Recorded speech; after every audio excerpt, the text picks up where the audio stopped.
Salut à tous, c'est Benki de la sellerie tout simplement. Aujourd'hui on se retrouve avec deux nouveaux collaborateurs, Valentine et Bibi, qui sont sur le secteur de la Méditerranée. Aujourd'hui on va vous montrer comment tracer au préalable une bâche d'ombrage, donc avec celui-là de tissu.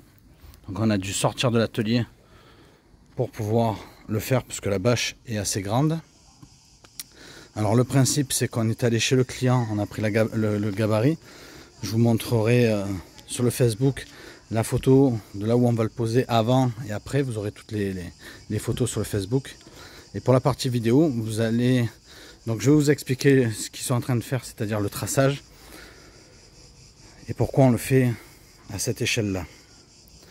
Lorsqu'on est allé voir le client, on a fait le gabarit exactement aux côtes concernant les murs, et les murs ils n'étaient pas droits, donc on avait différents angles, c'était presque droit mais c'était pas droit.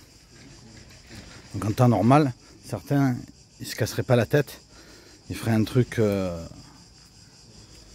standard. Nous on fait du sur mesure, donc on est allé prendre le gabarit avec de la bâche à gabarit que vous voyez ici, et là on est allé enlever donc les parties qui nous intéressent.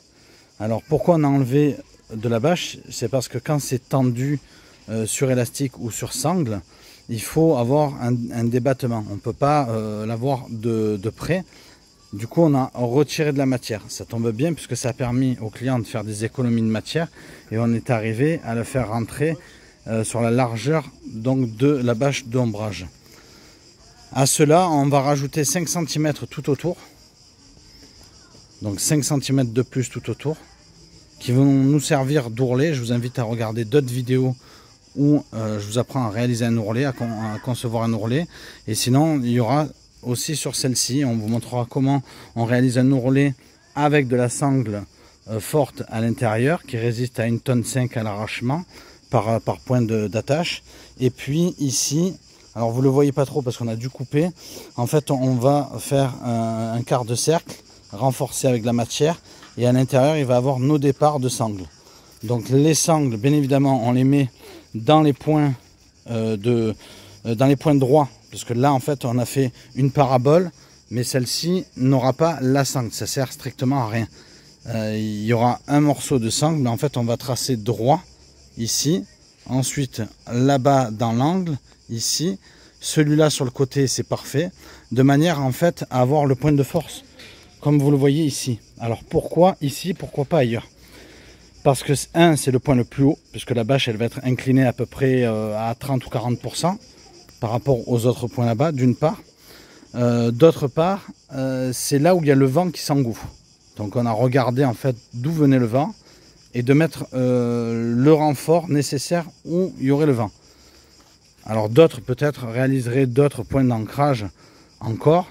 Là, c'est pas nécessaire, on va pas encore multiplier les points avec d'autres sangles, ça représente beaucoup de travail pour absolument rien, puisque la force, la gestion de la force et la tension de la bâche va être exercée uniquement ici.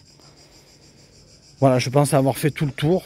Bien évidemment, lorsqu'on note, là vous voyez marqué vue, lorsqu'on note tout ça, c'est pour qu'arrivé à l'atelier, on se rappelle de ce que c'était.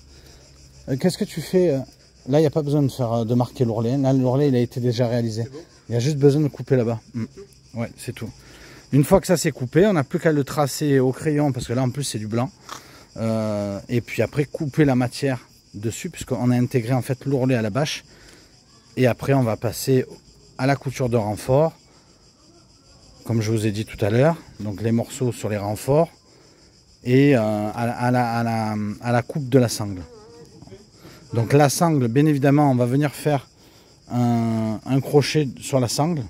Et à l'intérieur, on y passera soit du sando, soit un crochet métal avec une haute tension avec de la sangle et un cliquet par exemple. Donc c'est ce qui risque d'être fait. Mais dans tous les cas, on va favoriser le sando. Donc le sando c'est de l'élastique et on utilise de l'élastique mer pour ici. Et donc il y en aura de part et d'autre sur chaque angle. Sauf celui-là là-bas où on va faire un point fixe. Puisqu'il y a des endroits en fait ça n'a pas besoin Il suffit simplement qu'il y ait un effet trampoline pour le vent et un endroit où le client va pouvoir justement retendre au fur et à mesure du temps et des avaries sa bâche. Je pense avoir fait tout le tour. Si cette vidéo porte ses fruits et que vous êtes satisfait, n'hésitez pas à nous laisser un commentaire. Et puis on se retrouve pour de nouvelles aventures. Merci à vous tous, à bientôt, salut!